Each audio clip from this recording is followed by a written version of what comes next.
Bonjour Sébastien, est-ce que tu peux te présenter? Bonjour, donc oui, je m'appelle Sébastien Marcet, j'ai 39 ans, je suis marié, père de 2 enfants et skipper de l'IMOCA Foussier pour le Vendée Globe 2024. Et alors raconte-nous comment tu es arrivé à la voile. Comment je suis arrivé à la voile, c'est une assez longue histoire. Mon premier rapport à la navigation, ça a été que j'ai détesté. Moi je suis né à Paris, mes origines sont dans le Val d'Oise et dans le Massif central. Donc vraiment rien qui me destinait à la voile, si ce n'est mes parents qui ont déménagé à Nantes pendant le primaire et qui ont voulu me faire essayer l'optimiste et j'ai vraiment détesté. Donc j'ai pas persévéré. Et j'ai redécouvert la voile à l'adolescence à travers un projet éducatif en bateau. J'ai fait une année de césure dans ma scolarité qui m'a amené à naviguer pendant une année scolaire et à mener, voilà, à partager, à découvrir. En fait, moi j'allais pour le voyage et j'ai découvert la navigation. Et donc, jeune adolescent, je suis rentré de cette année d'interruption de ma scolarité avec bah, un début de passion pour la navigation au large, quoi.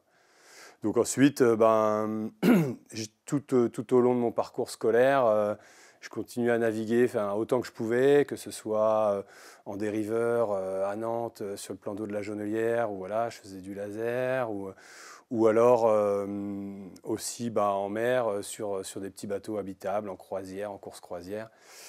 Et puis voilà, ça a développé mon intérêt pour la navigation. Et ce qui m'a toujours et ce qui me passionne toujours dans la course au large, dans la navigation, c'est de comprendre le fonctionnement d'un voilier et l'environnement marin dans lequel on évolue, la prévision du vent, les nuages, les vagues. Et en fait, c'est ça qui m'a poussé vers la compétition et la course au large, c'est cette envie de compréhension et d'exigence vis-à-vis de moi-même dans la compréhension d'un bateau, de son environnement. Donc j'ai fini mon parcours, je dirais, scolaire, universitaire, par un brevet d'État pour enseigner la voile. Donc voilà, j'ai un brevet d'État qui permet d'enseigner la voile tout type de public et j'ai absolument pas travaillé avec. Et donc je me suis orienté vers le milieu de la course au large, justement parce que c'était là où il y avait ce challenge d'exigence, de compréhension. Et donc mon premier job, ça a été de participer à la construction, la fin de construction d'un voilier de 12 mètres, c'était le tout premier classe 40. Et donc voilà, là j'ai mis un pied dans la course au large. Consécutivement, quelques mois plus tard, 6 mois, un an plus tard, je me lançais sur le circuit Mini 650, donc en 2006. Et en fait, pendant un certain nombre d'années, pendant 2-3 ans, j'alternais entre les courses, les compétitions sur mon propre bateau en Mini 650, et puis des mois de travail en préparation technique, en convoyage, pour gagner ma vie tout simplement, quoi. Et du coup, au fur et à mesure de ces expériences, j'ai été embauché par Franck Camas et son sponsor de l'époque, Groupama, pour un tout premier job sur le bateau de Franck, c'était d'installer les filets sur son maxi trimaran. Franchement, si c'est un job qu'on vous propose, je vous conseille de le refuser. Parce que c'est assez rébarbatif, on passe des journées à attendre un filet, on pose des poids dessus le soir et on revient le lendemain matin, c'est tout détendu. Il faut recommencer et ça dure je ne sais pas combien de temps. N'empêche que ça m'a permis de rencontrer Franck et ensuite d'entrer un peu dans cet univers de la course au large en équipage et de postuler en fait comme à ce moment-là Franck et Groupama commençaient un projet pour ce qui s'appelait à l'époque la Volvo Ocean Race, qui est aujourd'hui The Ocean Race. Et donc de leur dire, je m'appelle Sébastien Marcet, j'ai moins de 30 ans et je peux être un équipier de moins de 30 ans, quoi. Donc voilà, et après, j'ai eu beaucoup de mal à avoir ma chance de pouvoir montrer mes compétences sur le bateau. Mais n'empêche que j'en ai eu une, c'était Damien Foxhall qui gérait la partie équipage, parce que Franck était concentré sur le maxi trimaran au tout début, parce que lui préparait la route du Rhum en solitaire sur Groupama 3. Et un jour, il y avait un manque de fraîcheur dans l'équipage, et Damien m'a demandé de venir, et je suis venu une fois 2 jours, une fois une semaine, et puis après je suis resté.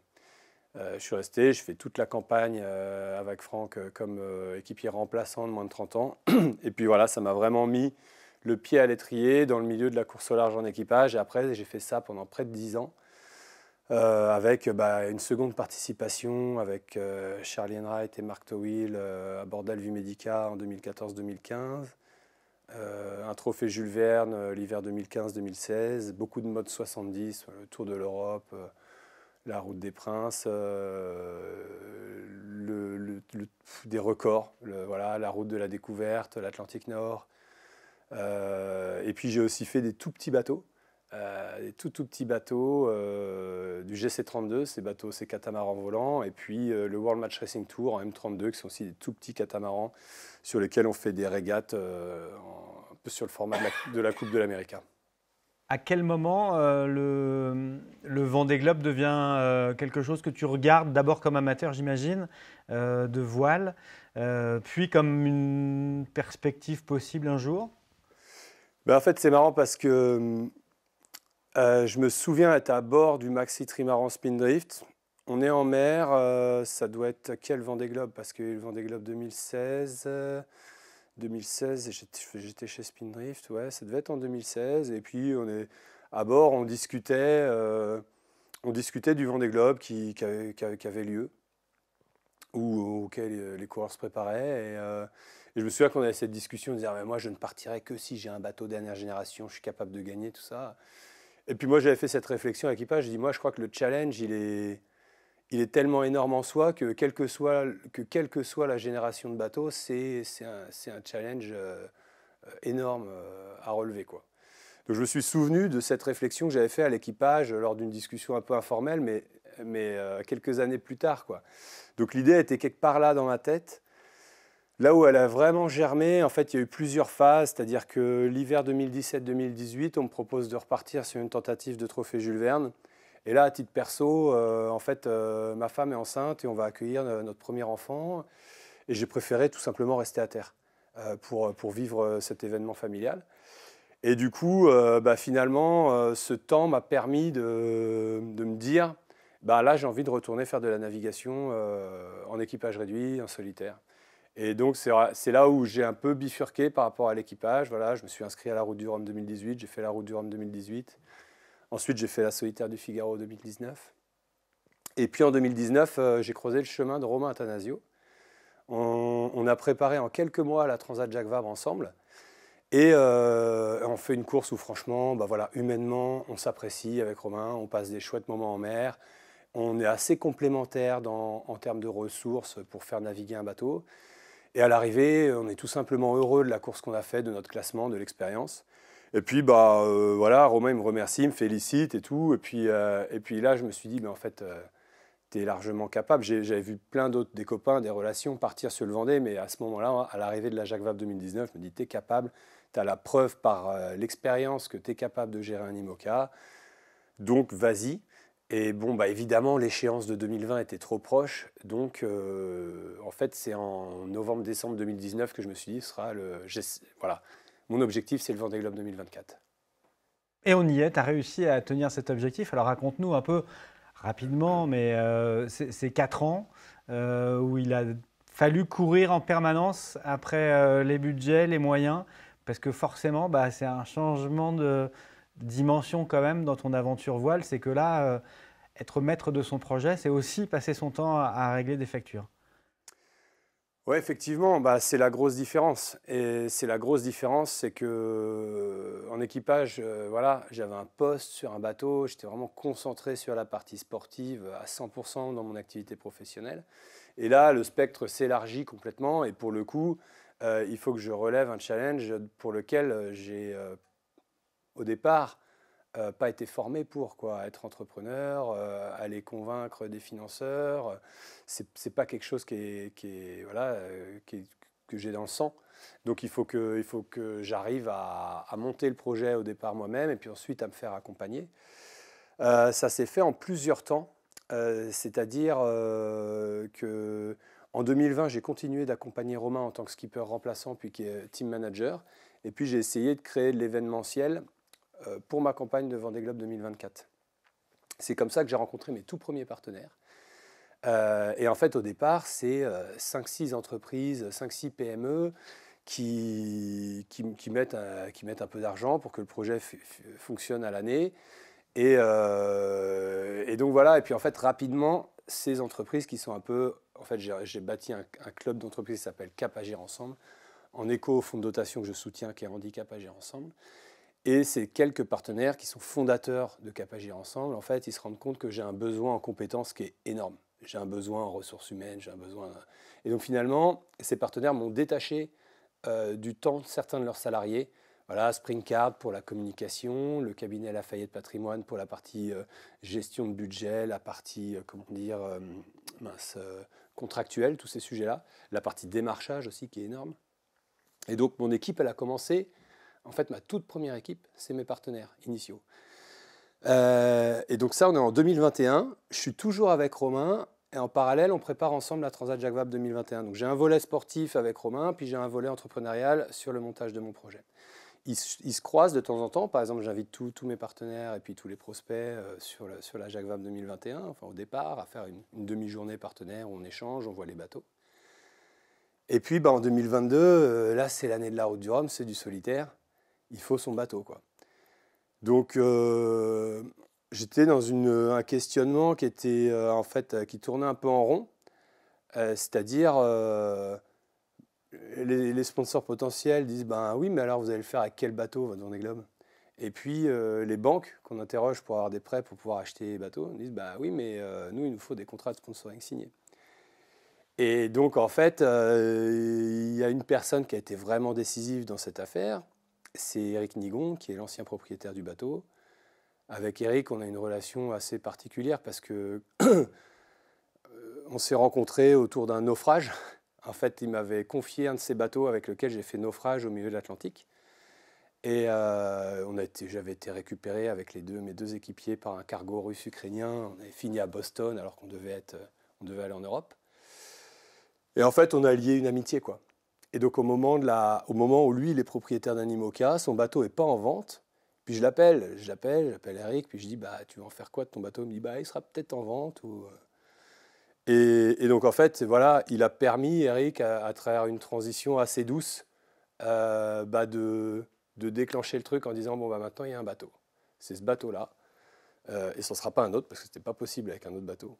Et donc voilà, je me retrouve en mars 2022, à La Rochelle. J'ai signé le papier, je suis propriétaire du bateau. Bah, j'ai forcément les dettes aussi qui vont en rapport avec le bateau. Et par contre, je suis tout seul je dors dans mon van au bout du port parce que voilà, il faut gérer l'expertise, le dématage, le matage, la mise à l'eau. Et là, par contre, dans les mois qui viennent, même dans les semaines, dans les jours qui viennent, il me faut absolument une équipe technique pour m'aider à gérer le bateau. Parce qu'en fait, le bateau, il m'appartient. Et je suis incapable de sortir du port avec, je suis tout seul, quoi. Donc après, il a fallu bâtir l'équipe technique, quoi. Et là, il y a Mathieu Ravier, qui me contacte par les réseaux sociaux. On avait bossé une fois ou deux ensemble sur la Solitaire du Figaro, puis il me dit si tu as besoin d'un coup de main, appelle-moi, quoi. Donc moi, j'étais tout seul dans mon van avec l'IMOCA à gérer, donc j'appelle Mathieu. Et magique, quoi, la magie. Le lundi d'après, on est jeudi, je l'appelle. Le lundi suivant, Mathieu était là avec sa caisse à outils et on a commencé à bosser, quoi. Et là, déjà, on est deux. Et après, voilà, l'équipe, elle s'est étoffée comme ça. Mathilde, qui est sur la partie logistique et communication, elle est arrivée sur un stage de fin d'études et puis ça s'est poursuivi par la suite. Tom, sur la partie technique, lui, il est arrivé en contrat d'alternance et puis il est toujours dans l'équipe aussi. Julien, qui était cabinet Lafayette Patrimoine, qui était partenaire, en fait, il est devenu manager du projet. Et puis, il est sorti de la partie partenaire, quoi. Mais voilà, maintenant, c'est une partie de son activité professionnelle. Et puis, il y a Patrick qui a passé 1 an en tant que bénévole à temps plein sur le projet. Et c'est comme ça que le projet est devenu vraiment concret, quoi. On a bâti aussi une association pour pouvoir fédérer plus de bénévoles autour du projet pour les temps forts, quand on sort le bateau de l'eau, quand on le démate, on a besoin d'être 10, 12. Enfin, très ponctuellement, on a besoin de beaucoup de monde. Et donc là, on a une association avec des bénévoles réguliers qui viennent nous aider à ces moments-là, quoi. Donc là, tu es exactement là où tu pensais être quand tu étais sur Spindrift, en disant, moi, je prends n'importe quel projet. Bah, quand tu lances le projet, voilà, j'ai un certain nombre de performances à mon palmarès. Je suis un compétiteur. Je suis un compétiteur. Donc à un moment donné, quand tu lances le projet, voilà, j'aurais aimé pouvoir me porter à cœur d'un bateau plus récent. J'aurais aimé avoir voilà, l'ensemble de mes voiles neuves au départ du Vendée Globe. Voilà. Après, il y a ce que tu souhaites et ce que tu arrives à réaliser et à quel point tu as envie de t'aligner au départ de cette course. Et donc moi, ma motivation, elle est suffisamment nécessaire, suffisamment importante pour me dire, ben oui, euh, même avec un bateau, un des bateaux les plus anciens de la flotte au départ du Vendée Globe 2024, je suis heureux d'être là, je suis content, c'est un accomplissement et je ne renie absolument pas mon côté sportif parce que ce qui m'intéresse beaucoup depuis le départ, c'est d'où je pars avec ce bateau et où est-ce que j'arrive à l'amener en termes de performance. Les progrès qu'on a fait là, en 3 ans avec le bateau, les progrès qu'on fait faire intrinsèquement au bateau parce qu'on le modifie, et puis les progrès que je fais moi en tant qu'utilisateur du bateau, dans ma manière de le manœuvrer, dans ma manière d'appréhender la stratégie de course. Et donc là, je suis à fond dans le sportif. Il n'y a pas besoin d'avoir un bateau, il n'y a pas nécessairement besoin d'avoir un bateau de dernière génération pour être dans le sportif. Alors justement, parle-nous du sportif. Il y a cette flotte des dériveurs qui va être tout aussi passionnante que celle des foilers à suivre parce qu'il y a une galerie de personnages hyper attachants et qui promet un super match et pas un match au rabais. Ben, je pense il y a quelque chose qu'il faut faire savoir et qui n'est pas suffisamment mis en valeur aujourd'hui à mon sens, c'est qu'il y a 15 bateaux à dérive, que entre le plus rapide et le plus lent de ces 15 bateaux à dérive, il y a beaucoup, beaucoup, beaucoup moins d'écart que si on compare le plus rapide des foilers au moins rapide des foilers. Donc une place au sein des bateaux à dérive va être beaucoup, beaucoup plus disputée qu'une place au sein des bateaux à foil. Néanmoins, il n'y a qu'un seul classement, c'est les IMOCA. Avec ou sans foil, il y a un classement. Le Vendée Globe, c'est un classement. Et ce qu'il ne faut pas oublier non plus, c'est que sur la quasi-totalité des courses du championnat de 2021 à 2024, il y a une course où il n'y a pas eu un bateau à dérive dans le top 10. Donc, voilà. Franchement, il ne faut pas avoir de complexe, quoi. Et alors sportivement, toi, tu t'attends à quoi dans ce match? Ah, bah, moi, je m'attends à quoi? Je me suis fixé un objectif de 90 jours. Voilà, parce qu'il fallait mettre un objectif, parce que le bateau, il a fait le tour en presque 100 jours, en 99 jours et quelques heures il y a 4 ans. Voilà, donc je trouvais ça sympa de se fixer un objectif qui soit au-dessus, qui paraisse, enfin, qui est ambitieux. Et après, je sais ce dont je suis capable, c'est de reproduire ce que j'ai fait sur la route du Rhum 2022. Voilà, donc c'était de finir en tête des bateaux à dérive et puis de laisser pas mal de foilers derrière aussi. Donc ça, j'en suis capable, je l'ai déjà fait. C'est pas un coup de bol, c'est parce que j'ai une expérience, du savoir-faire. Donc voilà, après, il y a une part de réussite.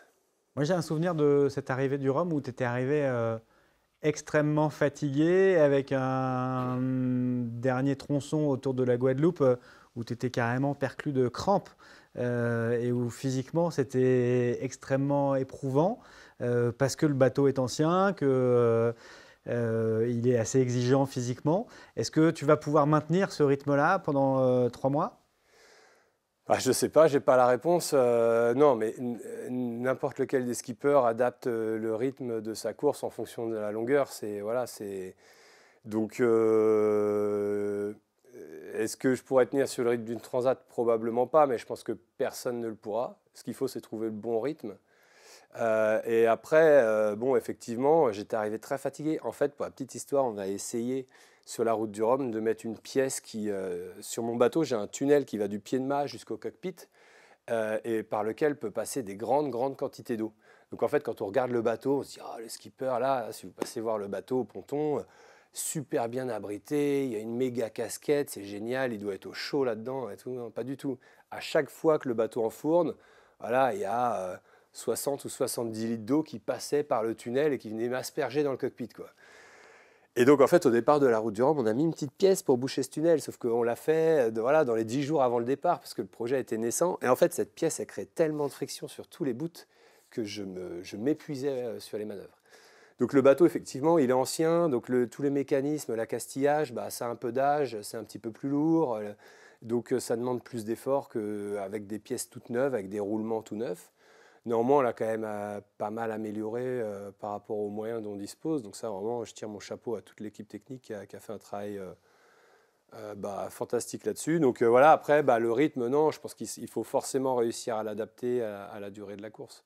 Mais bon, voilà, je m'appuie sur les certitudes que j'ai, sur les courses passées, sur les courses et puis sur les entraînements aussi, parce que ben, je fais partie du pôle Finistère course au large, donc j'ai pu me confronter aux bateaux à dérive, à d'autres bateaux à dérive, mais aussi aux foilers, quoi. Sur la dimension solitaire de la navigation en IMOCA sur un Vendée Globe, comment tu appréhendes ça, cette durée-là aussi, assez, assez rare finalement, et assez difficile à reproduire? Impossible, en fait, c'est quasiment impossible c'est impossible à reproduire. Et comment je l'appréhende, honnêtement, la solitude ne me fait pas peur. J'ai vraiment pas peur de me sentir seul. Je suis plus curieux de comment moi, ma personne, va évoluer au fur et à mesure de la course. C'est vraiment, c'est presque schizophrène, quoi. C'est dire comment je vais me rencontrer, quoi. Comment moi je vais réagir sur cette durée-là, dans l'environnement. C'est vraiment ça l'inconnu, quoi. C'est plus ça. La solitude en elle-même, je pense, enfin, je me trompe peut-être, hein, mais en tout cas, c'est pas, ça génère pas d'appréhension particulière ou quoi, mais je suis curieux de voir comment je vais faire face à moi-même, quoi, sur aussi longtemps. Donc voilà, donc après, avec ça en tête, j'essaye d'anticiper et puis de construire des scénarios, me mettre des points de repère, mais ça s'intègre vachement avec tout ce qui est prépa mentale, je pense. Ça fait partie, c'est des scénarios que j'envisage et que je construis et pour lequel je m'outille dans le cadre de ma préparation mentale, quoi. Et alors, tu avais dû abandonner la Transat CIC pour raison médicale. Est-ce que ça reste une inquiétude pour toi? Non, c'est très désagréable d'avoir abandonné une course. C'est d'autant plus désagréable que quand il n'y a pas une casse qui est criante, c'est presque plus difficile à justifier. Mais ça a été nécessaire pour pouvoir être dans de bonnes dispositions au départ du Vendée Globe. Donc finalement, c'était un mal pour un bien, pour être finalement sur l'objectif vraiment principal de toute la campagne, arriver là en étant dans le meilleur des cadres de préparation possible qui était envisageable pour moi, quoi. Donc non, franchement, j'ai pas d'inquiétude de ce côté-là. Ça a été très très désagréable sur le coup. Voilà, il a fallu prendre du temps et puis adapter la préparation différemment.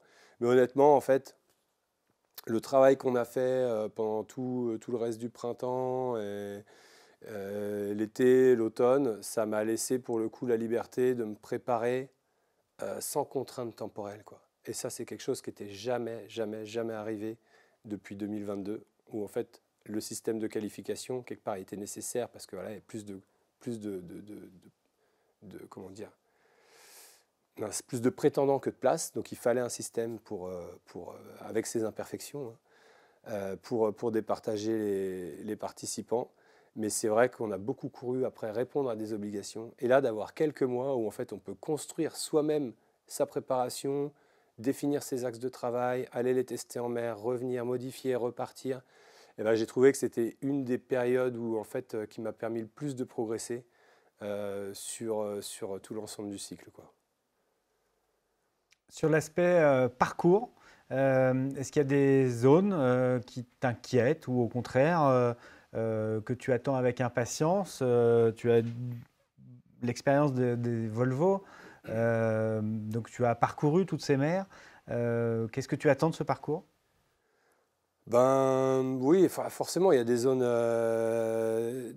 très différentes. Déjà, nous, notre quotidien sur le bateau, il est dicté par la météo. Donc, on sait qu'en fonction des zones, des latitudes, on est plus ou moins exposé à des conditions difficiles, à des conditions, enfin voilà. Donc, Forcément, les zones qui demandent le plus notre attention, c'est les zones où il peut y avoir des conditions de vent et de mer formées, et puis aussi les notions d'éloignement par rapport à la côte. Donc l'océan austral, c'est le plus challengeant, mais c'est le cœur du sujet, quoi. Donc voilà. Après, moi, j'essaye de voir le truc de l'autre côté, plutôt que quelle crainte va m'apporter chaque partie du parcours. J'essaye plutôt de voir quelle satisfaction je vais avoir à naviguer à ce moment-là, à cet endroit-là, et ce que ça va m'apporter, quoi. Bah, raconte-nous justement. Ben, tu vois, je pense que le sud, c'est vraiment la partie sauvage, l'éloignement. J'espère que ce sera vraiment le moment où j'aurai la sensation d'être, comment dire, bah, d'être un marin, en fait, tout simplement, complètement déconnecté de la vie terrestre, qui forme un binôme avec son bateau et puis qui s'adapte aux éléments. Tu vois, d'expérimenter ça, c'est quand même assez unique. Voilà. Après, bah, il y a des phases du parcours où je sais que ça va être, tu vois, la phase où je vais devoir faire beaucoup de stratégie. Par exemple, la fin de la descente de l'Atlantique, où il faut choisir comment tu fais ton virage. Voilà, donc voilà la portion finalement de sortie de poteau noir, entrée dans l'océan austral, où là, il y a vraiment un gros enjeu stratégique. Après, cette partie vraiment sauvage du sud, où c'est l'aspect qu'on vient chercher, l'aspect un peu rugueux, et puis d'être dans cet environnement où quasiment personne ne va, quoi. C'est la partie vraiment aussi un peu aventure de la course. Le Cap Horn que tout le monde, enfin voilà, qu'on attend tous, qu'on espère avoir la chance de contourner. Le retour, c'est de nouveau, je pense, faire face à un sentiment de, de retour à la maison, mais qui est très paradoxal parce que c'est encore très très éloigné géographiquement. Et c'est de nouveau une phase stratégique hyper importante, la remontée de l'Atlantique Sud. La remontée de l'Atlantique tout court, mais de l'Atlantique Sud vraiment particulièrement. Voilà, puis après, bah, les endroits dont on n'a pas parlé, c'est plus des Sables d'Olonne jusqu'à la descente, l'équateur, puis la remontée. Bah, on sait que le début, on peut avoir une phase de gros temps, et puis que la course à l'élimination, malheureusement, peut avoir lieu dès le début, quoi. Donc il y a une phase qui est, je pense, très intense au début. Très très intense au début parce qu'en plus il faut s'arracher de la terre et puis il faut se défaire de la partie émotionnelle que peuvent générer les 3 semaines ici et puis la séparation avec les proches et la famille, rentrer dans la course, affronter des conditions rugueuses et après bah voilà, il y a normalement typiquement une descente dans de l'Alizé où une fois qu'on a choisi son couloir, il y a des petits ajustements mais ça reste des petits ajustements, le poteau noir qui est challengeant et puis la sortie dans l'Alizé de Sud-Est où là c'est pareil, on a quelques dizaines de degrés d'ajustement mais c'est pas prédominant, quoi. Donc voilà, moi j'essaye d'organiser ma course comme ça, quoi, avec des points de repère et plus me dire qu'est-ce que j'attends de tel moment, voilà, quels vont être les plaisirs de navigation à ce moment-là, plutôt que par les craintes générées par différentes phases du parcours. Et alors, quel plaisir tu vas chercher? Qu'est-ce que tu vas chercher finalement? Bah, je vais chercher plein de trucs. Je vais chercher déjà dans ces courses, il y a un plaisir dans la réalisation, mais qui est souvent a posteriori, une fois que tu l'as fait. Mais de penser à la réalisation, ça aide à surmonter les difficultés qui peuvent être en cours de route. Après, il y a des moments grisants tout simplement de navigation, quoi. C'est-à-dire des moments de glisse sur le bateau, voilà. Quand tu es au portant, sur des configs pas trop toilés, qu'il y a de la houle et que ça glisse bien, que le pilote fait un travail fantastique, enfin, c'est juste, c'est grisant, quoi. De débouler, tu vois, moi avec mon vieux bateau, je fais des pointes à 39, franchement, je prends un plaisir énorme, quoi, à ça, quoi. Donc il y a ce plaisir-là, il y a le plaisir de jouer à la course, en fait, de ce jeu un peu de stratégie qui nous opposent les uns les autres avec des choix de course qui sont des choix de trajectoire qui sont liés aux capacités de ton bateau. Et donc ça anime beaucoup le quotidien parce que c'est une préoccupation quasiment permanente entre la météo prévue, la météo réelle et les capacités de mon bateau et les ajustements qu'on fait heure après heure, minute après minute sur le pont, avec voilà, un choquet d'écoute, un rebordé. Donc ce plaisir-là, le plaisir de jouer au jeu de la course, en fait, quoi, c'est tout simplement ça. Et après, la navigation, c'est aussi un voyage de dingue, quoi. C'est-à-dire qu'on va dans des endroits où il n'y a personne qui va, on voit des choses que très peu de monde ont la chance de voir. Moi, j'attends aussi ça, pas que ça, mais j'attends aussi ça du Vendée Globe, quoi. Je sais que toutes mes navigations passées, j'ai des instants fabuleux qui sont gravés dans ma mémoire, et je suis sûr que j'en aurai sur le Vendée Globe, quoi. Petite question sur ton dernier défi, c'était d'emmener une dernière voile. Est-ce que tu peux nous raconter cette histoire? Ah oui, c'est vrai que ben, avec les moyens qui sont les nôtres, on fait tout pour améliorer la performance de ce bateau. Et voilà, donc aujourd'hui, on a réussi à renouveler 6 des 8 voiles sur un cycle de 3 ans. Et c'est vrai qu'il y a une voile que j'aime beaucoup, beaucoup, beaucoup, beaucoup, qui s'appelle le Fro. C'est une voile plate, qui est plutôt une voile qu'on met aux allures rapides. C'est très plaisant de naviguer avec. J'ai un super Fro, sauf qu'il est un peu vieux. Et donc, en fait, il montrait des signes de faiblesse et bah, on n'avait pas la capacité de le renouveler. Et là, il se trouve que voilà, j'ai mis la main sur une voile d'occasion qui était au départ destinée à des bateaux à foil, mais qui, avec des tout petits ajustements, s'avère être très efficace pour mon bateau aussi. Et donc, on s'est dit, ce serait trop dommage de ne pas essayer de l'embarquer. Donc, il y a une semaine ou 10 jours, une fois qu'on avait validé techniquement cette voile, on a lancé une enchère en disant, bon, bah voilà, si vous êtes intéressé par avoir les couleurs de votre entreprise sur cette voile, elle est disponible aux enchères à partir de 6 000 euros. Et malheureusement, aujourd'hui, la voile n'a pas encore trouvé preneur, mais je ne désespère pas d'ici. Il y a jusqu'au... Je ne sais pas quand est-ce que la déclaration de voile est à rendre exactement. Je pense que c'est le 7 ou le 8 novembre. Le temps de poser votre logo dessus et puis c'est bon. Voilà, dernier challenge avant de prendre le départ.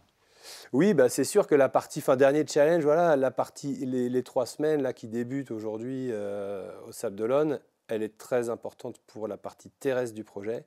Voilà, il y a une vingtaine de partenaires aujourd'hui qui gravitent autour de mon projet. Il y a Foussier qui est partenaire titre, mais il y a tous les partenaires qui sont venus s'agglomérer au fur et à mesure de ces 3 ans et puis qui ont chacun eu un rôle vraiment décisif parce qu'on a toujours été sur le fil. Et donc, quand on est sur le fil, eh ben, un partenaire, même qui va dire, mais moi, c'est pas grand-chose. Je dis, bah si, en fait, parce que ça permet de passer cette échéance. Et si on passe cette échéance, eh ben, on est toujours là. Et du coup, aujourd'hui, on est toujours là grâce à l'intégralité des partenaires. Et ça, c'est génial, quoi. Donc, nos partenaires, c'est normal, ils ont des attentes par rapport à ce village. Et bah, on fait de notre mieux pour y répondre. Il y a des visites tous les jours sur le bateau. On a un stand qui regroupe certains de mes partenaires et le fonds de dotation Handicap Agir Ensemble que je soutiens. Donc ça, c'est aussi une grande satisfaction de pouvoir offrir cet espace grâce à mon projet Handicap Agir Ensemble et de pouvoir lier la partie partenariale à la partie engagement sociétal. C'est vraiment quelque chose qui est important pour moi. Et donc je suis très content que ça se réalise sur toute la durée du village et je croise les doigts pour que ça perdure dans le temps. J'imagine qu'après avoir porté ce projet, qui était lourd à porter, on l'a bien compris, tout au long de ces 3 ans, tu as hâte maintenant de te retrouver dans la dimension sportive seul en mer. Ouais, effectivement, depuis, en fait, il y a vraiment quelque chose qui s'est passé après le break estival. Là. Moi, j'ai fait volontairement, j'ai jamais pris autant de vacances que cet été. Et en fait, ça m'a sauté aux yeux quand j'ai repris les navigations à la fin de l'été, la mi-août ou fin août. Et où à chaque fois qu'on rentrait au port, je dis là, ce soir, tu rentres au port. Mais dans quelques semaines, ça va être... ça va être non-stop pendant un sacré paquet de jours. Et en fait, oui, je me suis retrouvé avec ce sentiment presque qui prend au trip, qui dit ouais, en fait, ça y est, c'est le moment, quoi. C'est le moment d'y aller, quoi. Donc ouais, effectivement, je pense que les 3 semaines, là, c'est une forme de cocotte minute, un peu en Sable d'Olonne pour les coureurs, hein, pour les skippers. C'est-à-dire que franchement, moi, je suis hyper content que les partenaires, que les proches viennent. Et voilà, l'emballement qu'il y a en termes de communication médiatique autour fait que moi je compare ça à un entonnoir, vraiment. Et au bout d'un moment, à un moment donné, il faut sortir de l'entonnoir, il faut y aller, quoi. faut y aller et vivre ce pourquoi on fait tout ça, quoi. Donc ouais, j'ai hâte, ouais, carrément. Ouais. Eh bien, vivement alors. Merci beaucoup. Ouais, bah de rien, avec plaisir.